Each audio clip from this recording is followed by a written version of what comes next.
doesn't matter how they got there, how it happened, they got it done. And he's going to go down right near the goal line. The officials look at each other. They're going to mark him at the 1-yard line. Khalil Mack in there to get him, and on the season now, that is 9 sacks for him.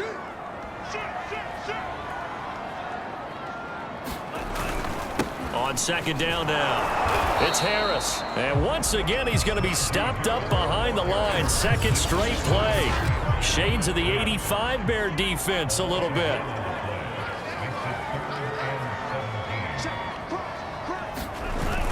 They'll run again with Harris. And he's able to get this one up to the 8-yard line this time. He's able to chew up 8 yards on the carry there, but still, fourth down upcoming. The Steelers send out their punter now, as he'll come on to kick this one away.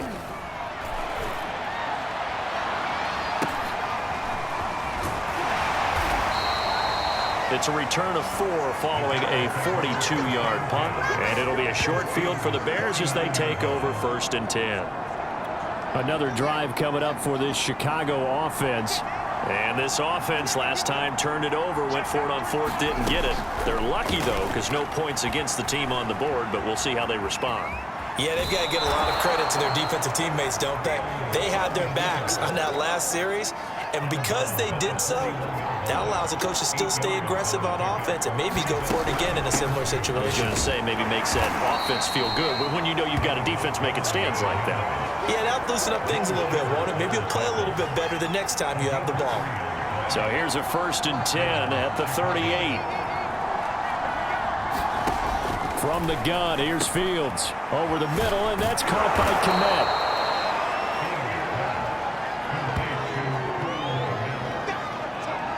And with that last play, he's now up over that 300-yard mark. And in today's NFL, it almost feels routine. And I hate that when you talk about a 300-yard passing game. To me, 300 yards still signifies excellence, and he's achieved that in this performance. Now, that's the way to do it.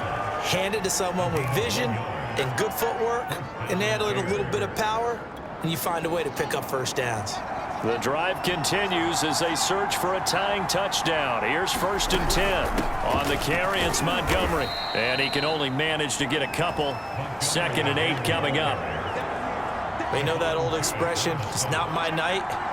It hasn't been his so far. I don't know if the legs are a little bit heavy. Sometimes having to hang out all day and play doesn't exactly play to your advantage, but it's been a tough go for him. Every time he looks up, somebody's there defensively. That was the same case on that play. Here's a 1st and 10 at the 14-yard line. A give. This is Montgomery. And now they're inside the 10 as he's brought down at the 9. 5 yards on the carry. Good pickup on 1st down. Oh, that's one to warm the hearts of all those old school football players, isn't it? Tough, hard, gritty run. Got behind his pads, bowled over a few people. Look at that one, right up the gut. Saw him through 3 quarters. No reason to lighten up now. And the Bears are going to have 1st and goal as they try to finish off this drive with 6 points. That was a route run not just with dexterity, but with intelligence. Found the hole in the zone, made sure the quarterback saw him, and was able to make the sure catch and flip the down marker back to 1. Got his man, and it's caught for a Chicago touchdown. Marquise Goodwin, his 2nd touchdown on the season. And the Bears are an extra point away from tying this game here in the 4th. And now remember, all touchdowns are reviewed, and in a tight game like this, they're going to take a good long...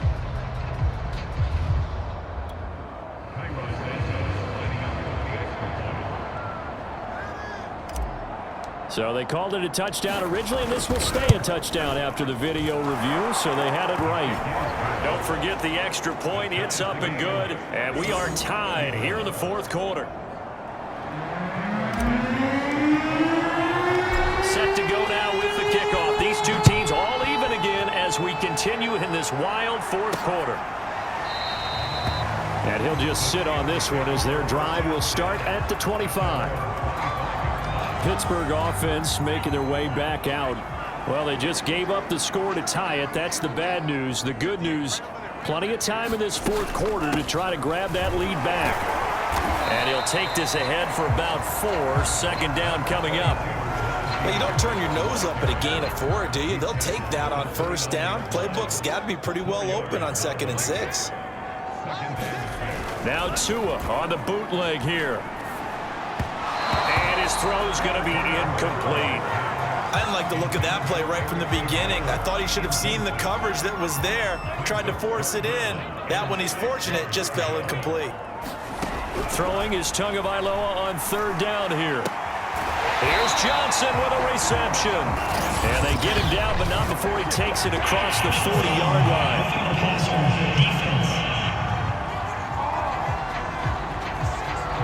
Maybe a frustration.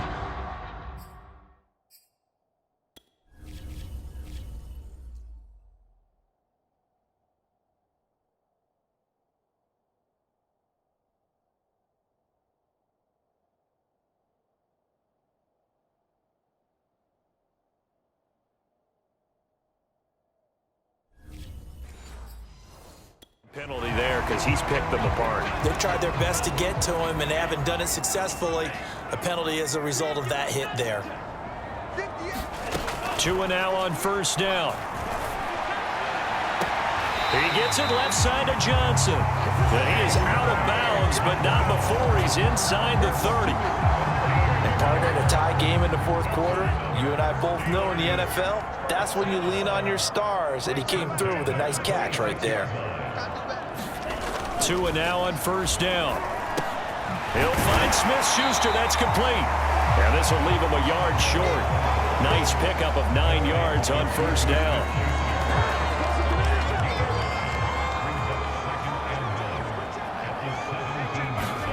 Tua setting up shop to throw again.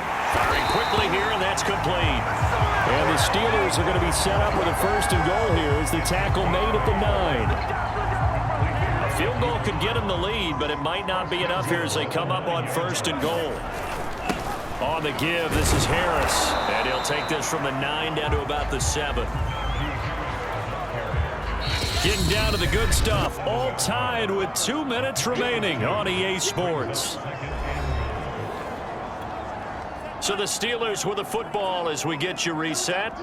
They've got it 2nd and goal as they look to grab a late lead. Again, it's Harris on 2nd down. And they'll get this from the 8 to the 5. Pickup of 3. Now, what's the thinking here? Because a touchdown would be nice, but you've ensured yourself a chance at 3 in the lead. So how worried are you about the 6? You're not very worried about if you're confident in your kicker. And if you got a kicker who put it through the post, you feel really good about trying to bleed that clock down. In an ideal scenario, your kicker puts it through the post as the clock hits zeros. So here we go. On now is the kicker, Chris Boswell. This for the lead in the final stages. Boswell's kick is good. And they have taken the lead here in the final 2 minutes. Big kick right there to give them the lead in the 4th, but there is still time left for a final drive. Did they score too soon? Post-game will tell us, right? Depending on what happens on this drive, that's how we'll analyze it. If the other team scores, they scored too soon. If they somehow hold on, they manage the clock exactly right. The Bears offense ready to go for their next drive. They're only in need of a field goal, a decent amount of time on the clock. So tell me if I'm wrong. You don't have to be too panicked here. No, not at all. I agree with you. And this is where your preparation and your confidence comes into play. They've worked on these situations. They practice this all the time. They practice it all the time. They know what they want to get done. And in a lot of cases, the great competitors, they love this situation. They think they can go ahead and get it done. They practiced it. We'll see if practice makes perfect. And he can't get a throw off. He's taken down. What a huge play at this point in the game. Alex Highsmith in there to drop him as that clock continues to run. He's back to throw. Able to find Kmet. 14 yards is the pickup there, but it'll still lead to a 4th down. Now the Bears going to use the 2nd of their timeouts as the clock will stop with 37 seconds to play. 1 score down. Here we go. They're going to go for it here on 4th down. Goodwin able to haul it in. And he slips up past the 45 before being tackled. And he just clocked it. But the clock wasn't even moving. Well, that's one you don't see very often. A wasted down. Back to throw. Toward the sideline, and look at that catch. Dragging the toes, and that's going to be a first down. Well done. And here we are in the fourth quarter, partner, and watch them drive for what would be a go-ahead touchdown. And you and I both know this is where you need a quarterback who can keep his cool back there. Not just for himself, but to keep the rest of the team relaxed too. And he's going to hook up with his big tight end, complete. And he's taken down inside the 30. And they will get the timeout. So 3 seconds remaining, and they can trot out the field goal unit and try to send this one to overtime. And for the second time tonight, this field goal unit comes out here. With 3 seconds to go, if it's good, we're off to overtime. And this one is right down Broadway. And in the fourth quarter, this game is tied. It's a little teaching moment here. Overtime rules remind us how this goes.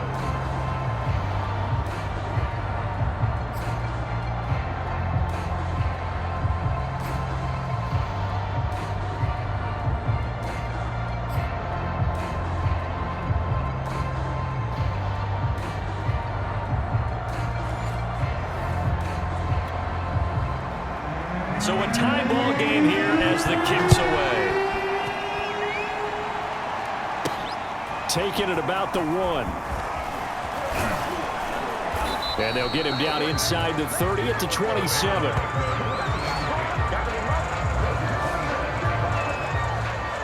The Chicago offense set to get started.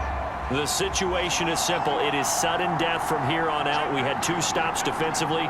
The next score, whatever it is, wins this game. And I can't wait to see how the defense decides to play this, because knowing that the next point you give up lose the game for you, I expect them to be more aggressive, not just play a normal situational defense, but go after them, attack them a little bit, because otherwise the offense is just trying to find their way to get downfield and kick a field goal. Don't sit back and wait for them to make their plays. I think the defense needs to go after them. Charles Davis says maybe they go aggressive. They go back to that well. He's had a great game. Defensively, they haven't been able to stop him. Same thing here in overtime. And sometimes that goes to the play caller's ego, because a lot of times you have so many different plays you want to call, but when you spot a matchup that's working for you or a player that has the hot hand, keep giving it to him. That tells me you're mature as a play caller, and it's working for them in overtime. A big play that time on the catch and run. Coaches love the rack run after catch, especially here in overtime. Took the short pass, turned it into a big play. And that's what coaches talk about when they talk to their teams about what overtime means. How many big plays have to be made in order to win a ball game, and which play will be the big play. Short pass turned into a long run. Maybe that's the play that they needed to spring a victory. After the pickup of 5, here's 2nd and 5. They'll keep pounding here with Montgomery. And all the way down inside the 5 to the 4. And that last carry puts him right at 100 yards for the game. So how has he done it? Because he's been patient, followed his blocks, let everything develop, and then burst through for big gains.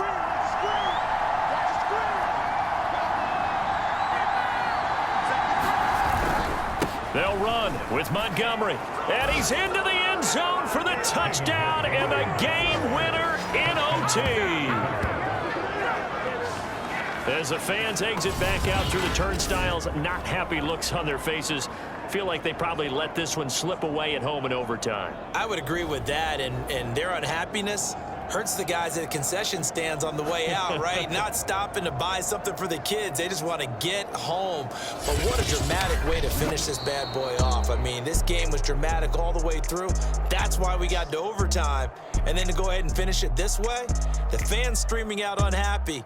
But the team that came in here and won this one on the road, they sprinted to their locker room. And speaking of buying things, dinner on you tonight, David. I kind of figured that was coming.